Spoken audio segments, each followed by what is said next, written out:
Bu, karena yang lahir di Bethlehem itu bukan Tuhan, Pak. Manusia. Kalau ingin berbicara ketuhanan Yesus, mulailah dari NRG. Karena kalau ibu sampai melihat ini sebagai Tuhan, waduh, Tuhan kok nangis, Tuhan kok mati, Tuhan kok berdoa, Tuhan kok ketakutan, akan repot, tidak masuk akal itu. Nah, kali ini tim Studio Islam mengajak kalian untuk mengenal teologi Sungsang. Bagi para pemikir kritis, pastinya akan suka menyimak konten ini. Dan mohon maaf ya, kami tambahkan emosian lucu sebagai hiburan agar otak kita tetap aman. Assalatu wassalamu alaik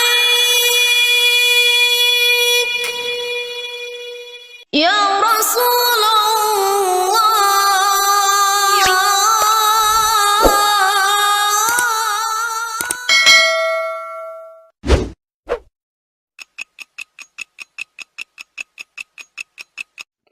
Bismillahirrahmanirrahim. Assalamualaikum warahmatullahi wabarakatuh. Sahabat-sahabat muslim yang dirahmati Allah dimanapun berada, alhamdulillahilladzi an'amana bi ni'matil iman wal islam, wa nusalli wa nusallimu ala khairil anam sayyidina Muhammadin wa ala alihi wa ashabihi ajma'in.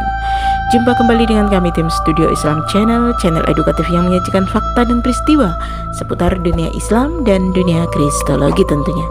Jangan lupa untuk selalu dukung kami dengan cara subscribe, like, comment, and share sebanyak-banyaknya video-video kami agar kalian juga turut serta dalam rangka menebar manfaat, mencerdaskan umat, dan mengedukasi umat dari segala bentuk pemurtadan dan upaya-upaya pendangkalan akidah yang dilakukan oleh musuh-musuh Islam di luar sana.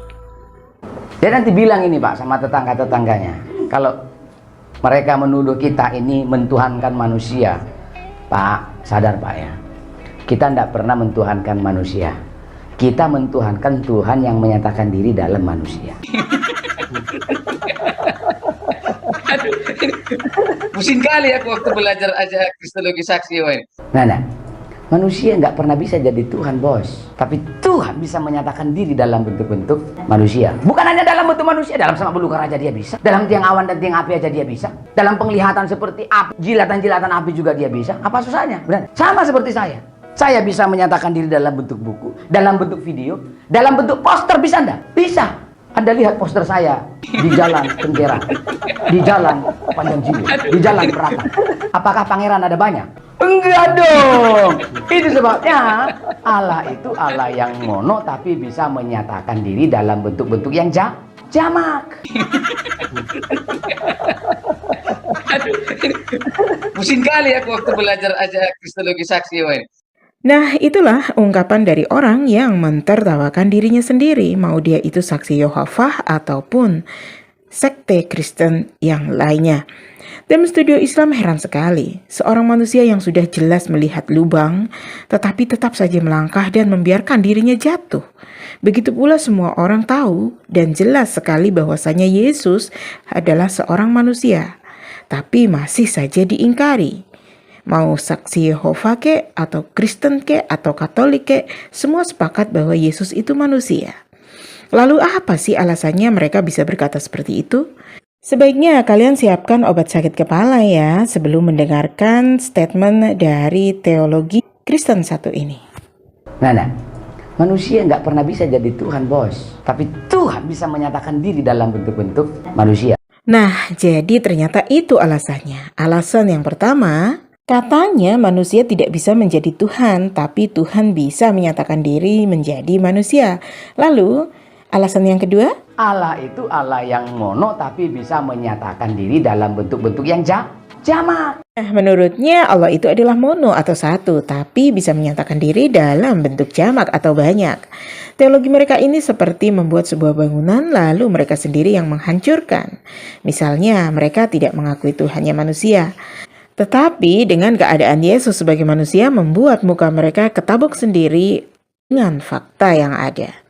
Hampir sungsang otak tim Studio Islam mengikuti seminar teologi dari pendeta satu ini. Coba kalian dengar apa yang dia larang kepada para pendeta dan penggembala di ruangan tersebut.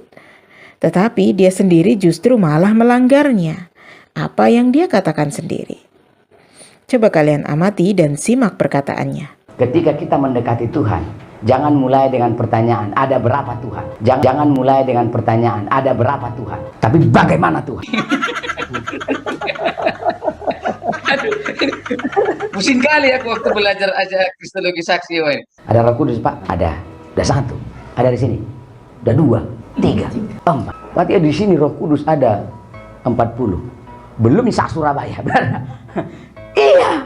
Makanya dia disebut Allah yang tunggal tapi jamak. Aduh, pusing kali aku. Elohim kan? El itu tunggal, Im itu jamak. Perkataannya di awal, ketika kita mendekati Tuhan, jangan tanya ada berapa Tuhan. Namun malah dia sendiri yang menghitung jumlah Tuhan dengan cara merincikan jumlah Roh Kudus pada diri manusia. Sungguh mengenal Tuhan saja kok sampai ribet begini ya. Bagaimana dengan hewan dan tumbuhan? Apakah ada Roh Kudusnya juga? Karena hewan dan tumbuhan juga makhluk ciptaan Tuhan. Apakah tidak masuk hitungan? Konsep teologi seperti ini bukan mendekatkan manusia kepada Tuhan, akan tetapi malah membuat manusia semakin tidak menghargai kemahabesaran Tuhan. Di dalam konsepsi Islam, untuk mengenal teologi semacam ini cukup dengan satu kalimat, Innallaha ala kulli syai'in. Allah meliputi langit dan bumi beserta isinya. Allah tidak jamak apalagi beranak, karena Allah tidak bisa diserupakan atau diuraikan dengan segala sesuatu. Tetapi kami tidak pernah menyalahkan mereka karena mereka tersesat dilantari oleh kitab sucinya sendiri. Sekalipun ada pasal yang menyatakan bahwa Tuhan itu bukan manusia, akan tetapi ada pula pasal yang menyatakan bahwa Tuhannya itu adalah manusia. Contohnya, di kedua pasal ini, Yesus melarang setiap manusia jangan mempertuhankan pada manusia yang lainnya. Sementara ajaran Paulus malah harus mempertuhankan manusia yang bernama Yesus. Sekalipun tidak sekolah, pasti manusia akan mengerti maksud dari kalimat dalam pasal ini.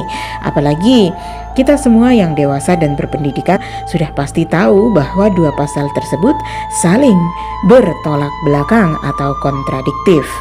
Nah, di sini tim Studio Islam ingin memberikan pemahaman di dalam Lukas pasal 18 ayat 19.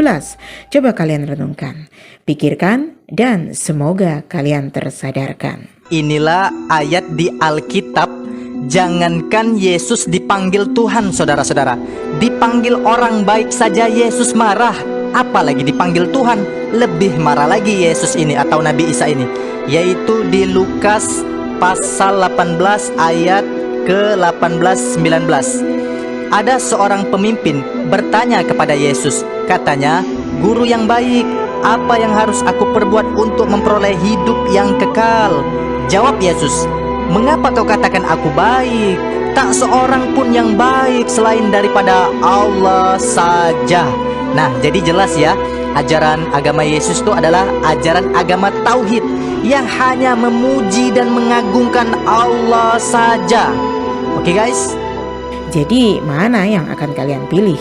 Jika kalian ini umat Islam, sudah pasti memilih ajaran Yesus. Tetapi jika kalian Kristen, sudah pasti memilih ajaran Paulus. Kecuali orang-orang yang benar-benar waras. Kan kalau Anda ditanya, kok Yesus itu disebut Tuhan tapi Yesus juga anaknya Maria? Anaknya Yusuf, anak tukang kayu. Mana ada Tuhan anaknya tukang kayu?